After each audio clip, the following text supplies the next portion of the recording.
Let's welcome in Scott Tabor to the program this morning. Scott, when we were doing research on this series tonight, and I saw multiple people put out, whether it was Hog Sports, that this had been the first, there's only one series win that Arkansas has gone on the road, and that's in 2004. That's Dave's second year. And I'm not just talking about in his tenure. I'm talking about in the history of this series. And Tommy read it off earlier. The series history is very lopsided.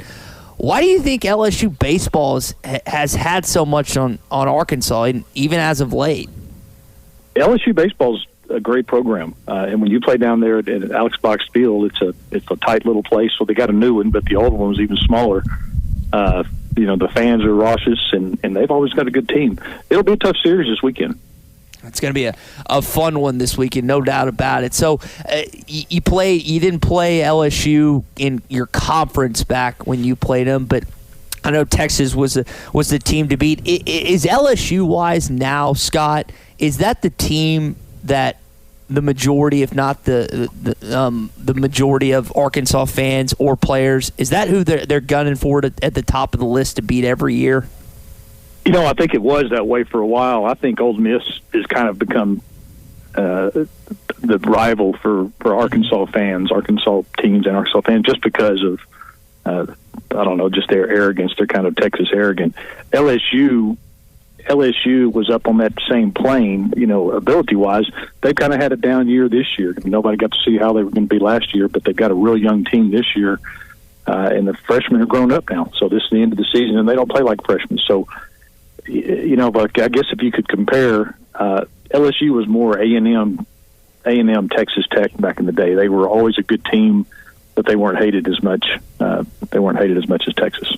I don't know how much you've gotten a chance to watch LSU and Landon Marceau, their righty, that's going to go tonight against Wicklander. Lefty versus righty. Give us a little breakdown and how you think this game tonight's going to go as Wicklander leading off the series as we expect tonight for the Razorbacks.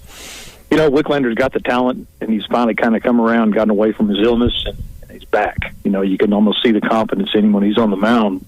He's not out there struggling. He's not trying to go 2 or 3. He's bringing it every inning. He's wanting to get as deep into the game as he can, and he's got good stuff.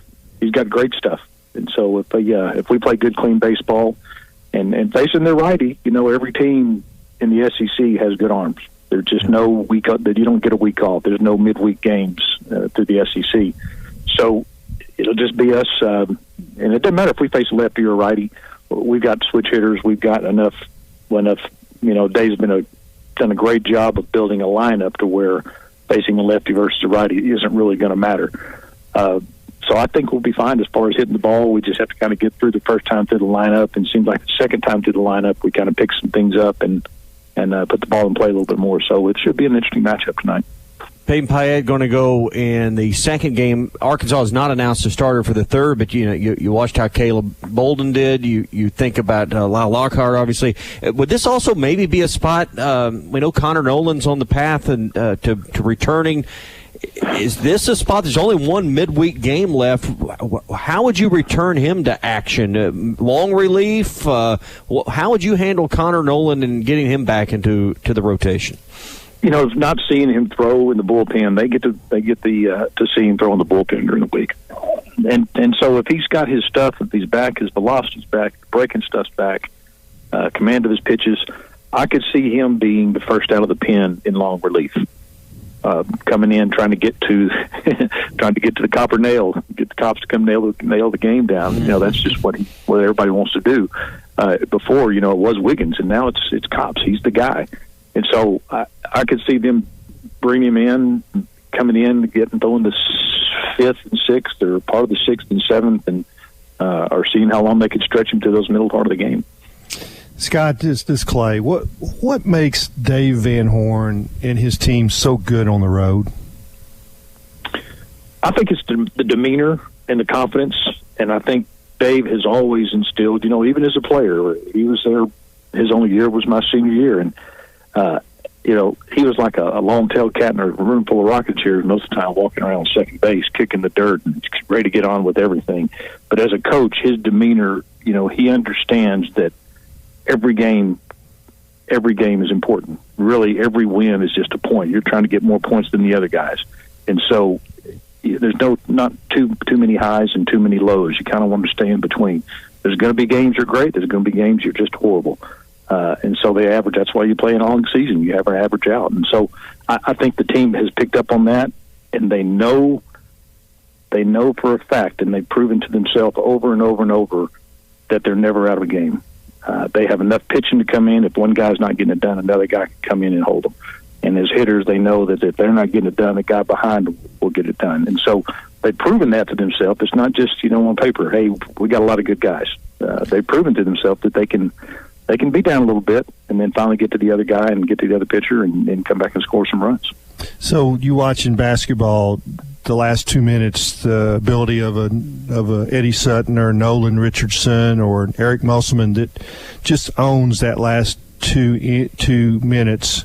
In baseball, it seems like Dave, the last 3 innings, he doesn't make any mistakes. And, I mean, when you watch him manage, what is it that he's got in that situation? Well, I'll tell you, there have been a couple of times I've watched where I've kind of questioned in the last couple of innings some things. We had once it was down first and second, nobody out. Tying run was on second base. And, it might have been the last inning. He had the middle of the order coming up. I would have bunted, even though it was Christian Franklin or somebody coming up and he was hot. I would have bunted and just gone over and make sure you get the tying run in, but with an opportunity to score the winning run. We didn't do it. We had 2 strikeouts. So it just he's not perfect. Yeah. I think there's one out. Yeah, and so you question. It's always easy to look back and go, boy, what if he'd done this? We got a base hit, or somebody been a pass ball or a long fly ball scored, and turned out it wouldn't have mattered because the guy that came in struck out both the batters he faced. So it's easy to go back and question. More times than not, he's right. Now his players make him right. He can make all the right moves, but if the players don't perform, it's not the right move. He brings a guy in that is a pinch hitter, and it just seems like, it's like he looks over and goes, "You go hit," and you go in and get a base hit, we win the game. So it's preparation, how he's prepared. It's preparation, right? And he sees the players weekly. He knows guys that are hitting the ball well in batting practice, guys that are working and that they're grinding and they're taking extra reps. And so he sees that. We don't get to see that. We as fans just get to see the results during the game. And so it's not luck. There's got to be a lot of preparation into it, and a lot of repetition. He knows what he's got on the bench. Scott Tabor with us here on the Morning Rush. Scott, I got one more before I kick it back to the fellas.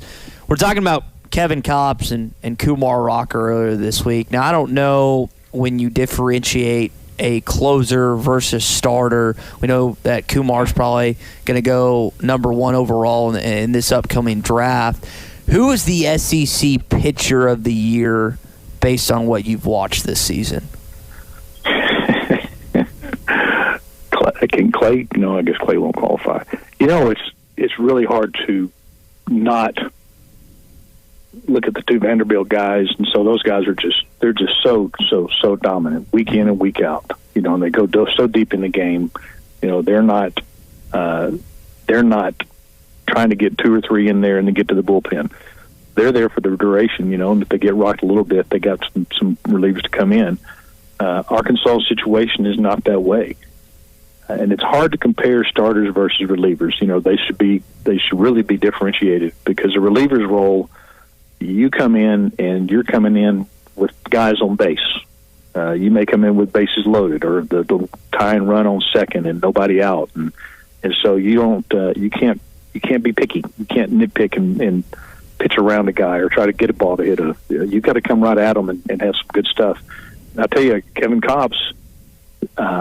So I watch him and I'm just amazed. I mean, that's just what he is doing is just so hard to do. Everybody has a scouting report. Everything's on TV, and everybody knows what he throws. But his stuff is so hard to pick up that it's just almost impossible to hit. Now, eventually, I hate to say it, I hope it's not a bad spot. Somebody's going to hit him. I mean, he's been hit around a little bit in the past years especially, yeah. But he is just on such a roll, and when you're on a roll like that, ball just goes exactly where you want it to go. And you can see the confidence in every throw. He throws every pitch. He's not throwing it up there hoping it doesn't get hit. he's throwing up there knowing it's not going to get hit. And so that's I guess, Ty, I didn't really answer your question, did I? There's not really a pitcher of the year. It's two total different roles. I'd go with Kumar for a starter and Cops for a reliever. And that's what they're going to do. Yeah. So you're right. They're going to have, there'll be a starting pitching slot, and there'll be now, pitcher of the year, it might be Coe. They may tie. Yeah. They tied this week. You look at his record. They were co-pitchers of the week. Look at his record. The dude's got a .6 ERA, and 6 wins, 5 saves. I mean, every time he goes in. And consistency is one of the hardest things to achieve in baseball, because you get little nicks in your arms, a little sore, you're a little tired, or your back hurts, or your girlfriend broke up with you or something, and you're just not going to be as sharp every day. Cops is showing the consistency it's on a level that we hadn't seen in a long, long time. So it's really, really fun to watch him. Scott, my prediction is the team that wins the overall championship, that pitcher will win the pitcher of the year. Usually is. You don't have many pitchers of the year on a losing team. Yeah, winners win. Just make it co-pitcher of the year. I'd be okay, because I think Kumar is actually probably ahead of Kevin right now, because what Scott brought up, because he's his starter. Anything is like kissing your sister. Come on, I'm like co-pitcher of the year. I'd kiss your sister, Scott. I got some pretty good looking sisters. Oh, I'm joking. Yeah. Clay's a married man. He'd never think of doing that. Scott, appreciate it as always, buddy. You bet. Enjoy Baton Rouge, Ty. I'll find a way to do that. I'll somehow, some way, finagle and figure out a way to do that.